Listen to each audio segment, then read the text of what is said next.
Seja bem-vinda, seja bem-vindo ao canal da Interintro. Eu sou Ed Nascimento e no vídeo de hoje a gente vai trabalhar para responder uma pergunta. E essa pergunta é: como ser feliz? Pensar nisso é diferente de pensar sobre o que é felicidade, que a gente já conversou em outro vídeo. O conhecimento, a informação do que é felicidade não é suficiente para transformar a nossa vida, para ajudar a gente a alcançar a própria felicidade. E foi por isso que eu resolvi gravar esse vídeo. A quantidade excessiva de material que existe sobre felicidade, e não só sobre felicidade, mas informação de maneira em geral, tem provocado na gente uma sensação de intoxicação mesmo. E tem algumas pessoas que estão chamando essa sensação de infoxicação, que na verdade seria algo como uma intoxicação pelo excesso de informações. Quando se trata de felicidade, esse excesso de material dificulta o nosso julgamento para diferenciar o que é bom do que é ruim. E isso deixa a gente suscetível a cair em conversas fiadas de charlatões ou em pessoas que prometem dizer pra gente exatamente o que é a felicidade. Como se isso existisse, né, gente? É engraçado a gente pensar nisso hoje, porque no passado, a gente viu em outros vídeos que a felicidade era entendida como algo fora do nosso controle, ou até algo que não podia ser alcançado nessa vida. Mas isso mudou. Hoje a gente enxerga a felicidade como um direito natural. A gente entende que a gente nasce para ser feliz, que a felicidade é possível ser alcançada em vida e que a gente tem a obrigação de ser feliz, que a felicidade está no nosso controle. A gente não acredita tanto assim no nosso controle sobre a felicidade. E uma prova disso é que a gente recorre a amuletos, como o trevo de 4 folhas e pé de coelho, por exemplo. Além disso, a gente também recorre a orações e faz promessa, por exemplo, para santos, na tentativa de conseguir fazer alguma influência sobre o nosso destino. Tem também pessoas que recorrem a horóscopo, tarô e videntes, por exemplo. Nesse caso, a gente acredita que o destino já está traçado e que não tem como mudar. Mas eu não quero mudar, eu não quero controlar o destino, mas eu quero conhecer para me preparar para aquilo que o destino decidiu que eu deveria viver nessa vida. Essa questão do controle, ela é um pouco ambígua porque ela se apresenta assim, ó. Quando a gente está feliz, a gente fala sobre essa felicidade como algo que a gente fez por merecer, como algo que a gente trabalhou para alcançar. Agora, quando a gente está infeliz, a gente acredita que a infelicidade ela é em decorrência do destino ou da sorte, por isso a gente recorre a essas coisas que eu falei agora há pouco. Mas, quando a gente fala da felicidade das outras pessoas, a história se inverte. A gente olha para uma pessoa feliz e acredita que a felicidade dela se deve ao destino ou à sorte. Agora, quando a pessoa se diz infeliz, a gente tende a acreditar que tem alguma coisa que ela está fazendo errada, ou que ela está deixando de fazer alguma coisa.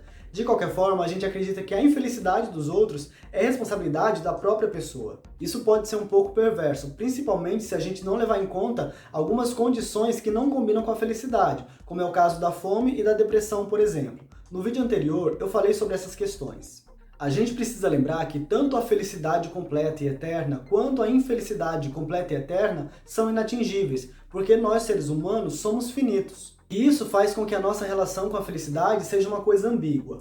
Muitas vezes, aquilo que nos faz felizes pode provocar infelicidade no longo prazo. Por exemplo, comer bolo me deixa feliz, mas comer demais pode alterar o nível de glicose no meu sangue e provocar diabetes, o que vai me fazer infeliz. Por outro lado, comer verduras talvez não seja algo que me faça feliz agora, mas no longo prazo os benefícios desse hábito vão se converter em felicidade. Outro ponto que a gente costuma associar à felicidade é a nossa liberdade, principalmente a liberdade de escolha. Claro que isso é a influência da gente viver numa economia liberal. A gente costuma pensar que ter mais opções para escolher é melhor, mas o que acontece na realidade é outra coisa. Quando tem muitas opções, o esforço necessário para tomar uma decisão acertada ele é maior. Tem até um nome para essa situação, que é o paradoxo da escolha, que é quando o aumento do número de opções dificulta a nossa decisão. A sensação que a gente tem é que fica cada vez mais difícil escolher, e isso provoca ansiedade e tristeza em muita gente. Eu não sei se você já ouviu falar no FOBO, o Fear of Better Option, que na verdade é o medo de escolher errado, que pode até deixar a gente cansado ou até paralisar. Esse cansaço acontece porque mesmo depois da gente já ter tomado a decisão, mesmo depois da gente já ter escolhido, a gente continua avaliando as opções para ver se fez a melhor escolha.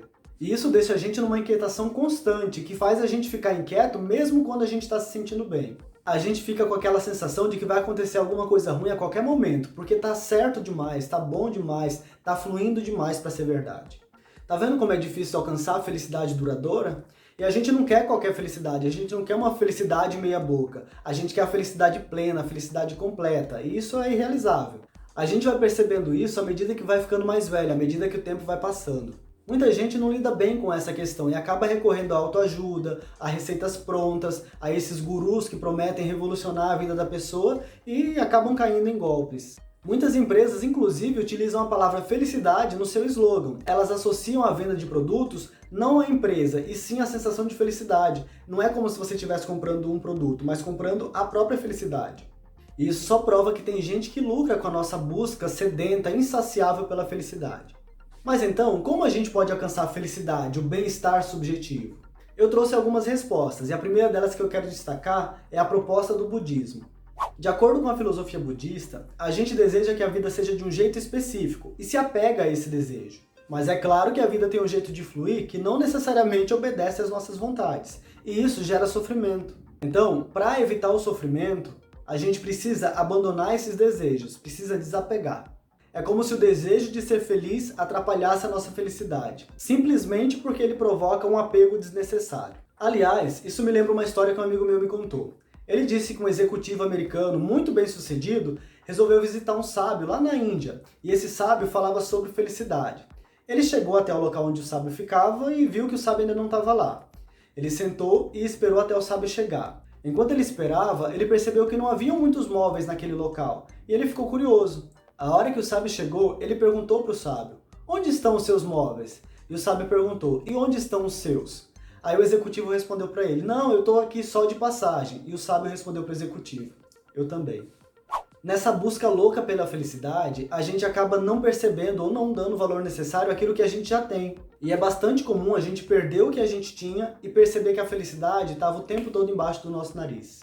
Várias propostas, na verdade, defendem que para alcançar a felicidade, a gente não tem que ficar fazendo as coisas. Pelo contrário, a gente tem que parar de fazer ou fazer menos.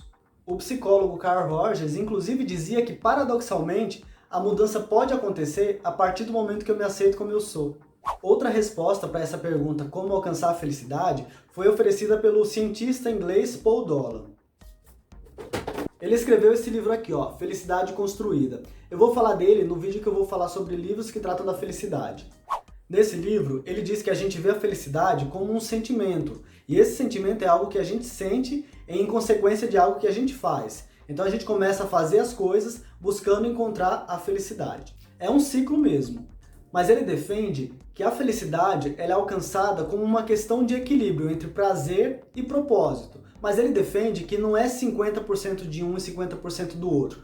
Cada pessoa tem uma combinação específica de quanto prazer precisa para ser feliz e quanto propósito precisa para ser feliz. Ele só defende que a gente não pode ter uma diferença muito grande entre os dois, ou muito propósito ou prazer demais, porque isso sim seria infelicidade. Essa preocupação com o equilíbrio ela não é recente. O próprio Aristóteles falava na importância da gente encontrar o meio termo, a virtude, para conseguir alcançar a felicidade, a eudaimonia. Olhando para o tema do equilíbrio nos dias de hoje, quando a gente foca muito no lado positivo das coisas, a gente acaba caindo na positividade tóxica.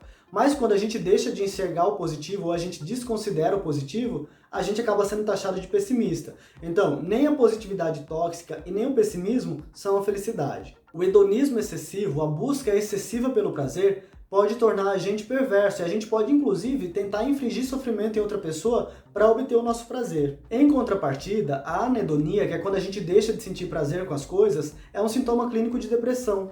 Tá vendo como é difícil alcançar o equilíbrio?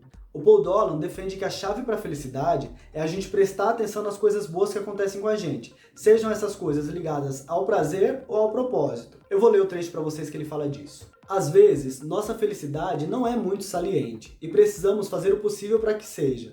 Imagine tocar um piano e não conseguir ouvir o som. Muitas atividades na vida são como tocar um piano que não se ouve. Você está tendo uma experiência de prazer ou propósito, mas não está prestando a devida atenção.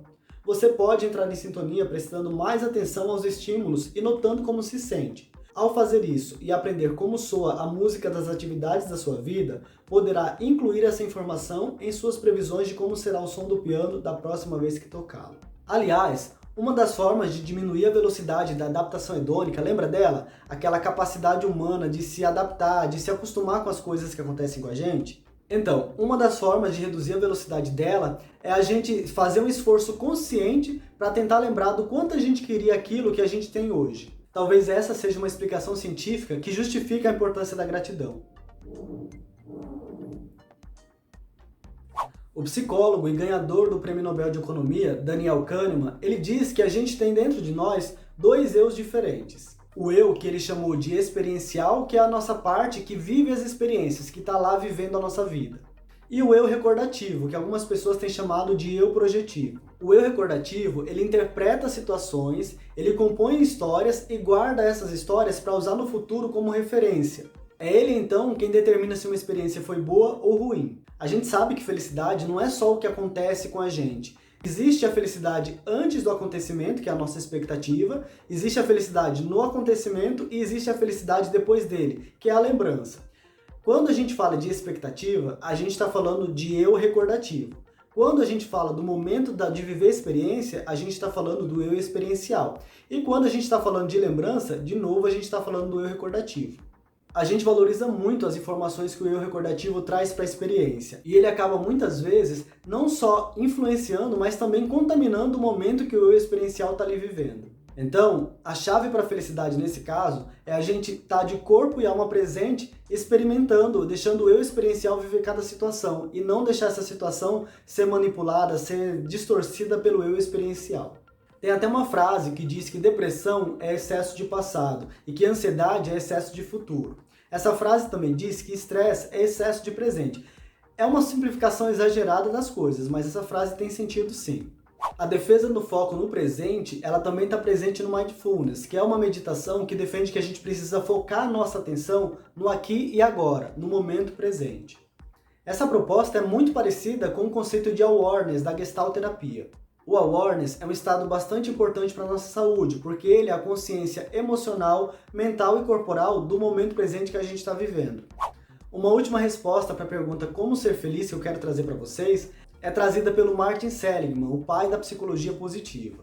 Ele defende que o alcance da felicidade ou florescimento, ele se baseia em 5 pilares que podem ser sintetizados no acrônimo PERMA. O P é de Positive Emotions, que é a importância das emoções positivas no nosso dia a dia. O E é de Engagement, engajamento, que é a nossa capacidade de se manter de corpo e alma naquilo que a gente está fazendo, nas nossas atividades. O R é Relationships, relacionamentos, mas não é só a quantidade de relacionamentos, é principalmente a qualidade desses relacionamentos.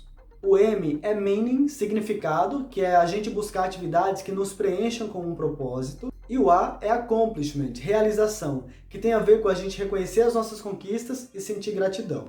Ele acrescentou o sono de qualidade, a alimentação balanceada, a realização de exercícios físicos e o otimismo como outras condições para o nosso florescimento. E esse modelo, o PERMA, passou a ser chamado de PERMA Plus ou PERMA+.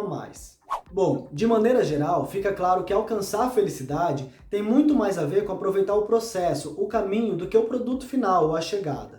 Outro ponto que eu preciso falar aqui é a importância das relações para a nossa felicidade. Muitas pesquisas têm demonstrado que felicidade é relação.